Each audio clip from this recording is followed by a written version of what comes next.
So we are here today for the Joseph Parker versus Fabio Wardley Press Conference with none other than the man behind the man, Danny Wilson from Boxing Science. How are you feeling today, sir? Yeah, I'm very good, thank you. How are you? Lovely, outstanding but improving. Yeah, good. So really, first I wanted to come and say, congratulations with the massive work that you've been doing with, Fabio Wardley. I've been watching him go from strength to strength, and a lot of times people speak so highly about his equalizer, the power he's got in his punch. But we know that preparation is done in the gym, but not just necessarily from the perspective of hitting the bag, but working on that strength and conditioning behind that. And you're the person who helps him to design that program. So for those who don't know you, can you tell us a bit about who you are and what you do? Yeah, so my name's Danny Wilson. I'm strength and conditioning coach, co-founder of Boxing Science. Been running Boxing Science now since 2014. Been in boxing since about 2012. And basically what we do is apply sports science principles into boxing. Exactly what it says on the tin, yeah? Yep. Boxing Science. That's strength and conditioning, high intensity conditioning, also nutrition as well, which is massive for fighters that are making weight, but also for heavyweights as well. Making sure that they're fueling in the right way, fueling the performance as well. And we don't only just do the training aspects, but we also do the research behind the scenes. So we've got a database of over 600 fighters now, from amateurs all the way through to world champion boxers, so we can highlight and identify what it takes to be successful. And then we make it bespoke to them. We find out what their strengths are, what their areas for improvement are, and then we implement programs on how to improve them. So I would train Fabio Wardley very different to a young amateur boxer. So everything's bespoke to get the most out of them, to make sure that they're getting towards optimal and peak performance on fight night. I love that. And so if we look in the aspect of Fabio's power that we talk about, from a fundamental level, they say that power is what? Speed times strength.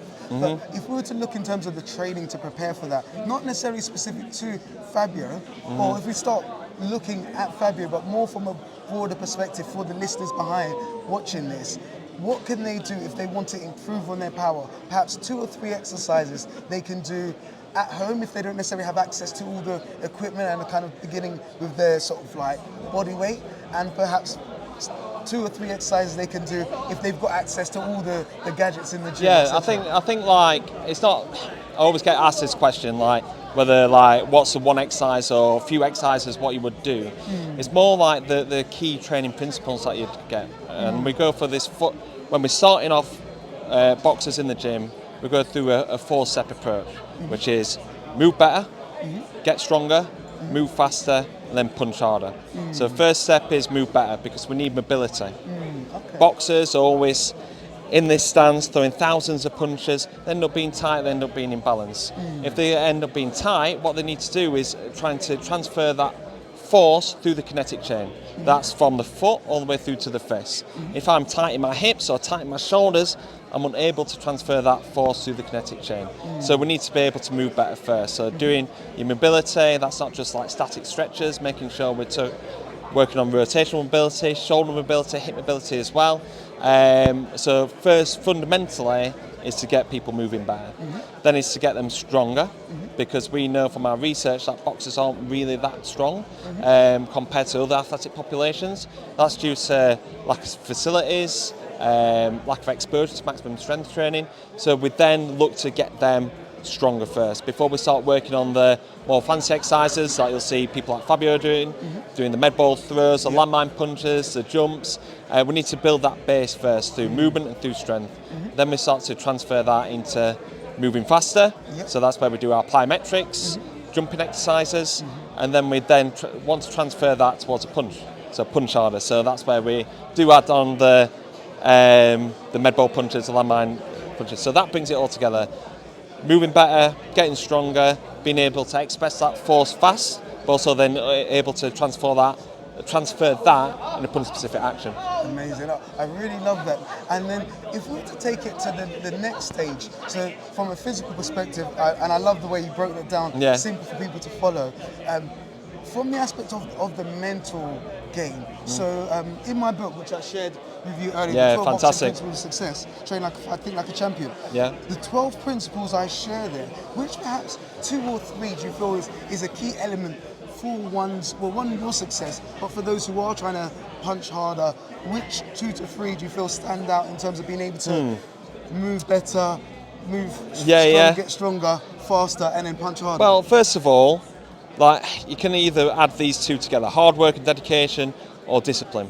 Because Usyk shared after the last fight with Dubois that motivation goes up and down, but all he has is discipline. 100%. And 100% that is the thing that what fighters need, is that willingness to turn up to the gym day in, day out, stick to the nutrition. And we have a quote on the wall that says, "Master the things that take no talent." All the fighters that I train have talent. It's my job to give them something that can add the percentages on that necessarily don't take any talent. You know, I can get stronger, I can jump higher, I can throw a landmine harder, but that doesn't mean that I'm going to become a better boxer. But with these guys, they're already talented and they're putting the hard work in the gym. So all they're doing is stacking up these percentages with something that only they need to be committed to and disciplined to. The blueprint is there. We provide them with a blueprint.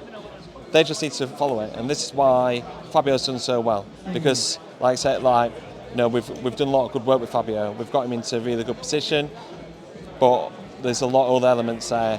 His boxing team around him, with Rob, Ben Davison, with Lee Wiley as well, that are putting in the hard work in terms of the game plan. But essentially, it's down to Fabio.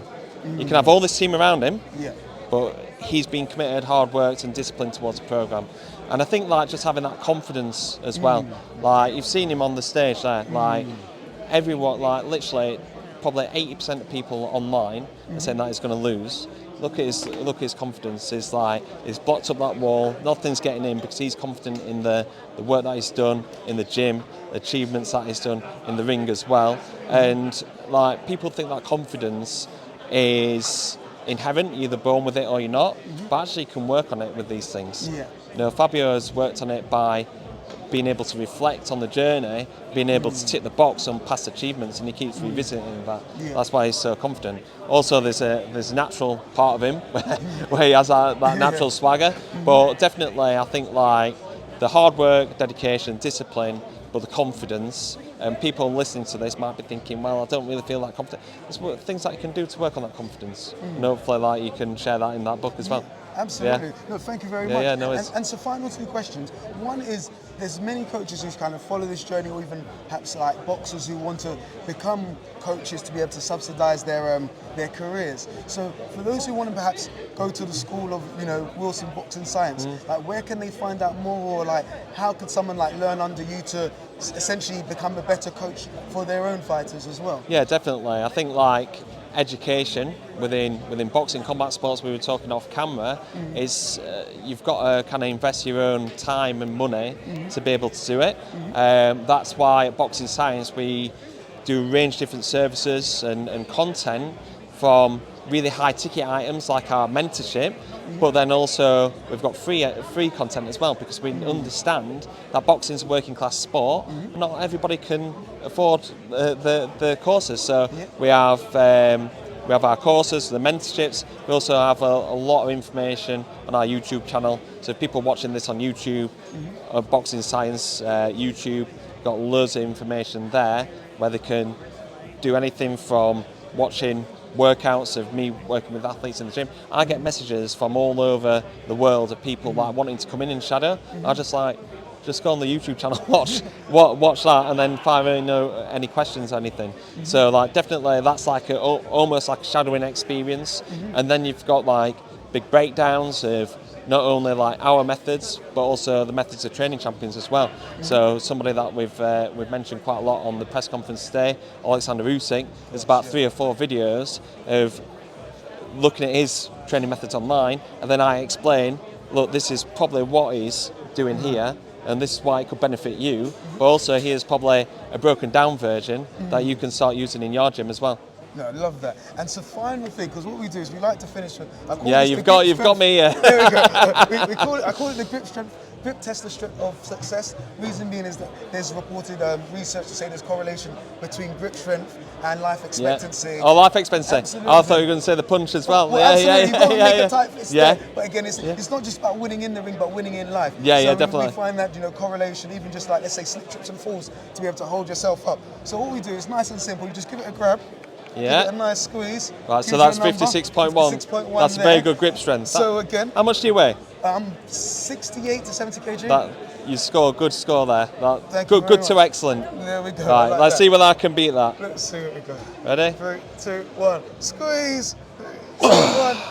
42.1. You've shown me up. 42.1. That's average. Okay, yeah, that's around everyone. But the most important thing is you're teaching the others what to do. And again, I'm a massive fan of your work. Thanks again for inspiring me to continue to grow as a coach, and looking forward to seeing your progress.